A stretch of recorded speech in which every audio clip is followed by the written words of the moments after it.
നമസ്കാരം. ഗാസയിലേക്ക് സമാധാനം എത്തണം. അതിനുവേണ്ടി ഇപ്പോൾ എന്ത് ചെയ്യാനും തയ്യാറാണ് എന്ന് മറ്റുള്ളവരെ ധരിപ്പിക്കുന്ന തിരക്കിട്ട പണിയിലാണ് അമേരിക്കൻ പ്രസിഡന്റ് ഡൊണാൾഡ് ട്രംപ്. ഇപ്പോൾ സമാധാനം കണ്ടെത്താൻ ട്രംപ് എത്തിപ്പെട്ടിരിക്കുന്നത് പാകിസ്ഥാന്റെ അടുത്താണ്. ഇന്ത്യയെ കൊച്ചാക്കുകയും വേണം, അതിനൊപ്പം പാകിസ്ഥാൻകാരെ കേവന്മാരാക്കുകയും വേണം. അതാണ് ട്രംപിന്റെ ഉദ്ദേശം. അതുകൊണ്ടാണ് എന്നും അക്രമത്തിന് കൂട്ടുനിൽക്കുന്ന, അല്ല എങ്കിൽ തീവ്രവാദത്തിന് കൂട്ടുനിൽക്കുന്ന പാകിസ്ഥാന്റെ അടുത്ത് ട്രംപ് അണഞ്ഞിരിക്കുന്നത്. എങ്ങനെയും ഇന്ത്യയെ തകർക്കുക എന്ന ലക്ഷ്യവുമായി നടക്കുന്നവരാണ് പാകിസ്ഥാൻകാർ. അതുകൊണ്ടാണ് ഇന്ത്യയെ ശത്രുവായി കാണുന്ന ട്രംപിന് പാകിസ്ഥാൻ മിത്രമായത്. അതായത് പഴമക്കാരുടെ പഴയൊരു മൊഴിയുണ്ട്, ശത്രുവിന്റെ ശത്രു മിത്രം. ആ പോളിസിയാണ് ട്രംപ് പാകിസ്ഥാന്റെ നേരെയും, അതായത് ഇന്ത്യക്ക് നേരെ പ്രയോഗിക്കാൻ പാകിസ്ഥാനെ കൂട്ടുപിടിച്ചതെന്ന് വ്യക്തമാകുന്നത്. പാകിസ്ഥാൻ നേരിടുന്ന കടുത്ത സാമ്പത്തിക പ്രതിസന്ധിയും അമേരിക്കയുടെയും IMFന്റെയും സഹായം അത്യന്താപേക്ഷിതമാണ്. ഇപ്പൊ ട്രംപിന്റെ ആവശ്യം നിരസിക്കുന്നത് അമേരിക്കയുമായുള്ള ബന്ധത്തെ ദോഷകരമായി ബാധിക്കുമെന്ന പേടി ഈ പാക് ഭരണകൂടത്തിന് മുന്നിലുണ്ട്. ഗാസയിലേക്ക് സൈന്യത്തെ അയക്കുന്നത് പാകിസ്ഥാനിലെ വിവിധ സംഘടനകളെ പ്രകോപിപ്പിക്കുവാനും അത് രാജ്യത്തിനകത്ത് സുരക്ഷാ ഭീഷണികൾ വർദ്ധിപ്പിക്കുവാനും ഇടയാക്കും. ജനറൽ അസീർ മുനീർ തന്റെ ഔദ്യോഗിക ജീവിതത്തിലെ ഏറ്റവും വലിയ പരീക്ഷണമായിട്ടാണ് ഇതിനെ കാണപ്പെടുന്നത്.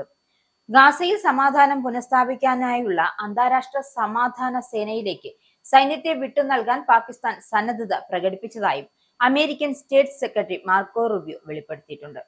അമേരിക്കൻ പ്രസിഡന്റ് ഡൊണാൾഡ് ട്രംപ് മുന്നോട്ട് വെച്ച 20 ഇന സമാധാന പദ്ധതിയുടെ ഏറ്റവും പ്രധാനപ്പെട്ട ഘടകമാണ് ഈ അന്താരാഷ്ട്ര സേന.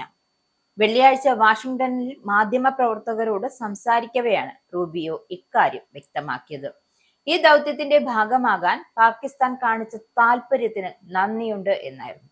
എങ്കിലും സേനയുടെ വിന്യസിക്കുന്നതിന് മുമ്പ്, അതായത് ഈ സേനയെ ഇവിടെ വിന്യസിക്കുന്നതിന് മുന്നേ, ഗാസയിൽ വിന്യസിക്കുന്നതിന് മുന്നേ ചില വ്യക്തതകൾ കൂടി വരുത്തേണ്ടതുണ്ട് എന്നാണ് അദ്ദേഹം പറയുന്നത്. ഒക്ടോബറിൽ ഇസ്രയേലും ഹമാസും തമ്മിലുണ്ടാക്കിയ വെടിനിർത്തൽ കരാർ നടപ്പിലാക്കുകയാണ് സേനയുടെ പ്രാഥമികമായ ലക്ഷ്യം. ഗാസയുടെ പുനർനിർമ്മാണം, സൈനിക മുക്തമാക്കൽ എന്നിവ ഈ സേനയുടെ മേൽനോട്ടത്തിന്മേലായിരിക്കും. അന്താരാഷ്ട്ര സേനയുമായി സഹകരിക്കാൻ താല്പര്യമുണ്ട് എന്ന് അറിയിച്ചു എങ്കിലും സൈന്യത്തെ അയക്കുന്ന കാര്യത്തിൽ അന്തിമ തീരുമാനം എടുത്തിട്ടില്ല എന്നാണ് പാകിസ്ഥാൻ വിദേശകാര്യ മന്ത്രാലയം വ്യക്തമാക്കിയിരിക്കുന്നത്. ഹമാസിനെ നിരായുധീകരിക്കുന്ന പ്രവർത്തനങ്ങളിൽ തങ്ങളുടെ സൈന്യം പങ്കുചേരില്ലെന്ന് പാക് ഉപപ്രധാനമന്ത്രി ഇഷാഖ് ദാർ നേരത്തെ തന്നെ സൂചിപ്പിച്ചിരുന്നു.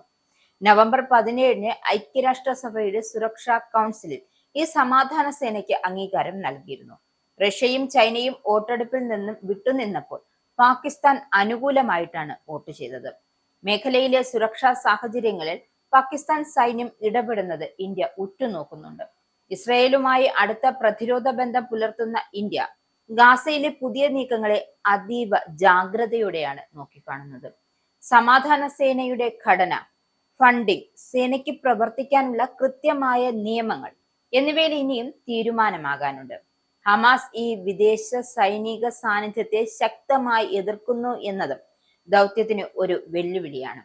പാകിസ്ഥാനെ കൂടാതെ ജോർദാൻ, ഈജിപ്ത് തുടങ്ങിയ മുസ്ലിം ഭൂരിപക്ഷ രാജ്യങ്ങളെയും ഈ ദൗത്യത്തിൽ ഉൾപ്പെടുത്താൻ ട്രംപ് ഭരണകൂടം ശ്രമിക്കുന്നുണ്ട്.